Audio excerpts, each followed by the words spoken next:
السلام عليكم ورحمة الله تعالى وبركاته. baiwar Allah fatan za ki bani aron kunnuwanki zan faɗa miki wasu abubuwa ƙwara uku a bisa tare hanyar nai.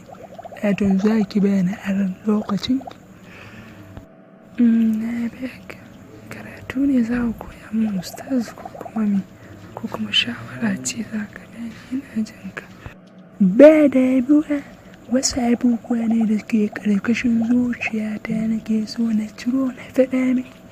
Tunda daga wannan kyakkyawar fuskar mai cike da annuri mai haske wanda ta ɗauki lumfashin zuciya, na ji na kamun da ba za na iya dannewa ba. Shi ne na zo faɗa miki a bisa sunna.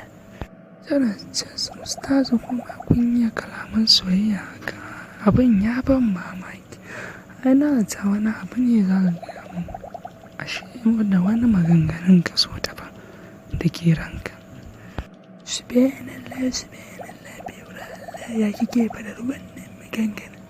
Mu da ba suna ba, ai dole mu ma mai kasance mutanen da za mu dinga faɗa wa matanmu kalmomi da za su sanya zuciya a bisa ƙa'ida.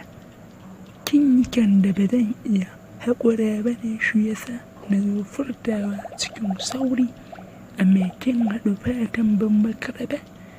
Zan aure ki in gina mini gida a Switzerland idan na ɗauki kuɗin aikina da za a ban na wannan mako, don ina yin wata ɗan al'amurka ne a harkar waya na network. Insha Allah ba ku sami kuɗi za mu bar garin nan, amma yanzu fa wato ne za ki zauna ne a gidan haya. Fatan babu damuwa.